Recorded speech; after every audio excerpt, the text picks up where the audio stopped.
اور ابھی جانیے پاکستان مصنوعی ذہانت کے شعبے میں 2030 تک $1 ارب خرچ کرے گا۔ اسلام آباد میں انڈس AI ویک کی افتتاحی تقریب سے وزیر اعظم نے خطاب کیا، کہا کہ IT کی ترقی پہلی ترجیح ہے۔ انہوں نے یہ بھی کہا کہ انڈس AI ویک ٹیکنالوجیکل منظرنامہ بدل دے گا۔ ملک بھر کے طلباء و طالبات کے لیے مصنوعی ذہانت کے شعبے میں 1000 مکمل فنڈز PhD اسکالرشپس فراہم کی جائیں گی۔ 10 لاکھ افراد کو بھی AI کی مہارتوں کی تربیت دی جائے گی۔ AI کا نصاب نہ صرف وفاق کے زیر انتظام اسکولوں میں متعارف کروایا جائے گا بلکہ آزاد جموں و کشمیر، گلگت بلتستان اور بلوچستان کے دور دراز علاقوں کے تعلیمی اداروں میں بھی شامل کیا جائے گا۔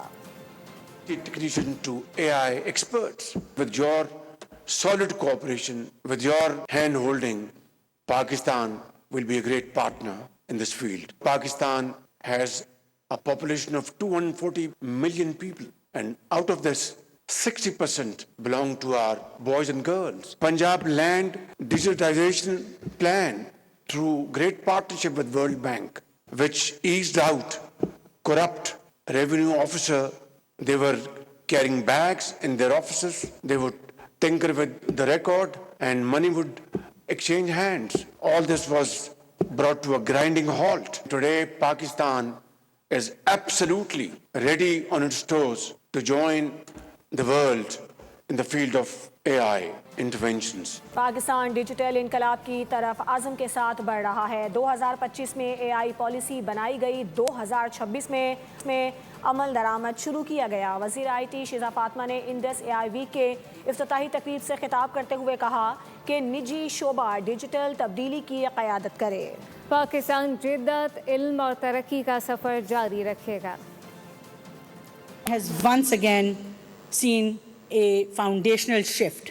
Last year was our year of strategizing, which culminated with the launch of our first national AI policy in September 2025, where we laid out our ambitions and our plans.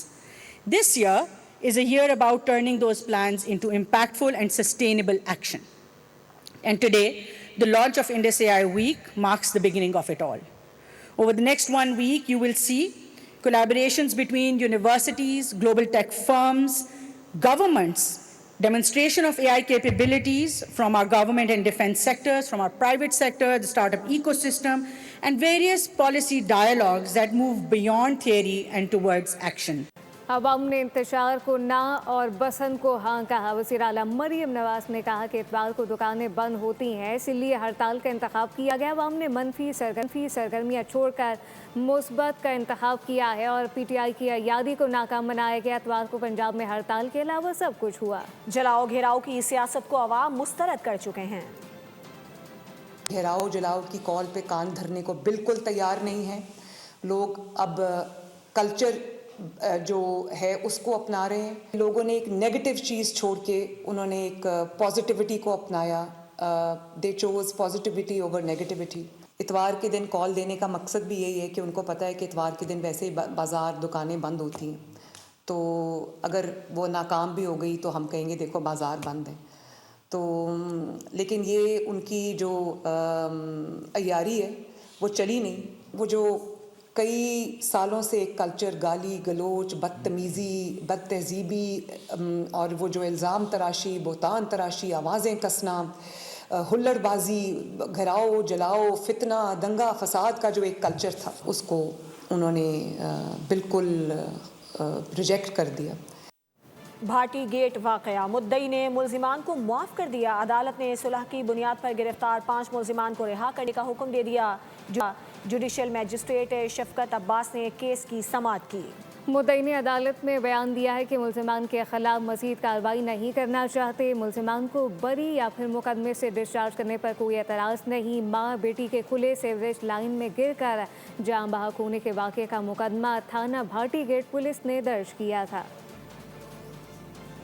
Tarlai دھماکے کا ایک اور زخمی چل بسا۔ زخمی سید عقیل عباس کو دھماکے کے بعد پولی کلینک اسپتال لایا گیا تھا، تاہم وہ زخموں کی تاب نہ لاتے ہوئے دم توڑ گیا۔ ترجمان پولی کلینک نے بھی تصدیق کر دی ہے۔ سانحہ ہے کہ شہداء کی تعداد اب 34 ہو گئی ہے۔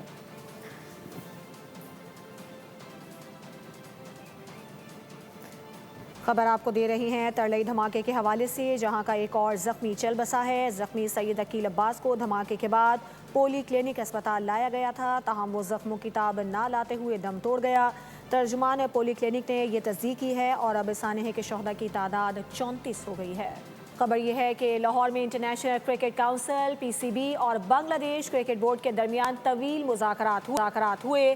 آئندہ 24 گھنٹوں میں بڑی پیش رفت متوقع ہے۔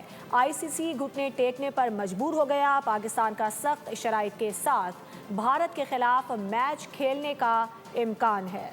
پاکستان کی ثابت قدمی رنگ لے آئی۔ ICC گھٹنے ٹیکنے پر مجبور۔ پاکستان کا کڑی شرائط کے ساتھ بھارت کے خلاف میچ کھیلنے کا امکان۔ پاکستان کا 15 فروری کو بھارت کے خلاف میچ کے بائیکاٹ کا فیصلہ کام کر گیا۔ ICC خود گھٹنے کے بل منانے چلا آیا۔ ICC ڈپٹی چیئرمین عمران خواجہ، چیئرمین PCB محسن نقوی اور BCB کے صدر امین الاسلام کی ملاقات، بات چیت 5 گھنٹے سے زائد وقت تک جاری رہی۔ عمران خواجہ نے بھارت کے خلاف میچ نہ کھیلنے کے فیصلے پر نظر ثانی کی درخواست کی۔ پاکستان نے اپنا موقف اور تحفظات واضح انداز میں پیش کیے۔ ذرائع کے مطابق ICC نے بنگلہ دیش کرکٹ بورڈ کے مطالبات پر مثبت رد عمل دیا۔ ICC اور BCB کے درمیان مختلف تجاویز پر بھی تبادلہ خیال ہوا۔ بنگلہ دیش کے نقصان کے ازالے کے لیے فارمولہ تیار کر لیا گیا۔ ICC نے PCB اور بنگلہ دیش کرکٹ بورڈ کے تحفظات دور کرنے کی یقین دہانی کرائی۔ ڈپٹی چیئرمین عمران خواجہ بنگلہ دیش اور پاکستان کی تجاویز ICC حکام کو پیش کریں گے۔ ان رپورٹ کی روشنی میں ICC 1-2 روز میں پاکستان کو جواب سے آگاہ کرے گا۔ T20 ورلڈ کپ میں بھارت کے خلاف میچ کے بائیکاٹ کے معاملے پر مذاکرات کے بعد پاکستان کرکٹ بورڈ کو ICC کے جواب کا انتظار ہے، جبکہ میٹنگ کے بعد فیصلہ کن پیش رفت ICC کے رد عمل سے مکمل طور پر مشروط ہے۔ ذرائع کے مطابق PCB اور بنگلہ دیش کرکٹ بورڈ نے معاملات کے حل کے لیے گیند ICC کے کورٹ میں ڈال دی۔ ڈپٹی چیئرمین عمران خواجہ میٹنگ منٹس ICC چیئرمین جے شاہ سے شیئر کریں گے۔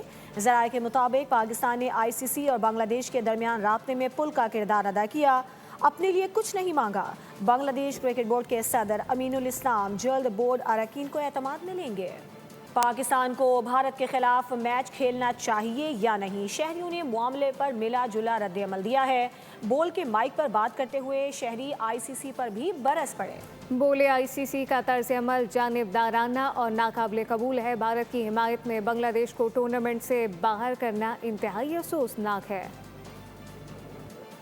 اگر پاکستان انڈیا سے کھیلتا ہے تو یقیناً انڈیا شکست کھائے گا۔ پاکستان کو کھیلنا چاہیے اور کھیلنا پاکستان کے اندر ہی چاہیے۔ یہ جو ہے تو ان کے تو اپنی تو ذاتی ملکت نہیں ہے، اس میں اور ٹیمیں ہیں کہ جیسے حکومت نے ہماری کہہ دیا کہ نہیں کھیلنا، تو بس ہمیں اس فیصلے پہ قائم رہنا چاہیے۔ اگر ویسے دیکھو تو نہیں کھیلنا چاہیے، اگر اسپورٹس مین شپ دیکھو تو کھیلنا چاہیے۔ اس میچ میں نہیں کھیلنا چاہیے۔ ان کو ہرائیں گے انشاءاللہ، کھیلنا چاہیے۔ جس طرح انہوں نے حرکت کی ہے بنگلہ دیش کے ساتھ، تو اس طرح سے میرے حساب سے تو نہیں کھیلنا چاہیے۔ بالکل ان کے ساتھ ہمارا میچ نہیں ہونا چاہیے۔ ہمیں میچ کھیلنا چاہیے ذاتی اختلافات سائڈ پر رکھ کر۔ ایسا دوہرا سلوک نہیں کرنا چاہیے ICC کو کہ ایک کو گھر اور دوسرے کو بے گھر۔ کرکٹ پاکستان اور انڈیا کی دونوں کی ہونی چاہیے اور دونوں کے مقابلے ہونے چاہیے۔ ورلڈ کپ کا میچ نہیں کھیلے ICC نے جو ناجائزی کری ہے بنگلہ دیش کے ساتھ۔ T20 ورلڈ کپ میں پاکستان کو انڈیا کے خلاف نہیں کھیلنا چاہیے۔ آج جو 15 فروری کا مقابلہ ہے پاکستان اور بھارت کا، پاکستان کو کھیلنا چاہیے۔ پاکستان کو انڈیا کے خلاف میچ نہیں کھیلنا چاہیے۔ کھیلنا چاہیے بیکاز اسپورٹس جو ہے نا وہ ایک پولیٹکس لیول پہ ہمیں نہیں لینا چاہیے۔ بالکل نہیں کھیلنا چاہیے، کیونکہ انڈیا نے ہمیشہ اسپورٹس میں سیاست کا مداخلت کیا ہے۔ T20 ورلڈ کپ میں پاکستان اپنا دوسرا گروپ میچ کل امریکہ کے خلاف کھیلے گا۔ میچ پاکستانی وقت کے مطابق شام 6:30 پر شروع کیا جائے گا۔ پاکستان پہلا میچ جیت کر گروپ اے میں دوسرے نمبر پر ہے۔ گرین شرٹس نے پہلے میچ میں نیدرلینڈز کو دلچسپ مقابلے کے بعد 3 وکٹوں سے شکست دی تھی۔ گرین شرٹس کو رن ریٹ بہتر بنانے کے لیے امریکہ کو بڑے مارجن سے شکست دینا ہوگی۔ T20 ورلڈ کپ میچ میں کینیڈا اور جنوبی افریقہ کے درمیان مقابلہ جاری ہے۔ اس سے پہلے کھیلے گئے آج کے میچز میں زمبابوے نے عمان کو 8 وکٹوں سے شکست دے دی۔ 104 رن کا ہدف زمبابوے نے 2 وکٹوں پر حاصل کیا، جبکہ اسکاٹ لینڈ نے اٹلی کے 73 رن سے زیر کیا۔ اسکاٹ لینڈ کو دیے گئے 208 رن ہدف کے تعاقب میں اٹلی کی ٹیم 134 رن پر ڈھیر ہو گئی۔ نیوز بلیٹن سے فی الوقت اتنا ہی۔ مزید خبروں اور اپڈیٹس کے لیے وزٹ کیجیے ہماری ویب سائٹ bolnews.com۔ ایک بریک کے بعد حاضر ہوں گے ہیڈ لائنز کے ساتھ، ہمارے ساتھ رہیے۔ سبسکرائب کریں اور بیل دبائیں تاکہ کوئی خبر رہ نہ جائے۔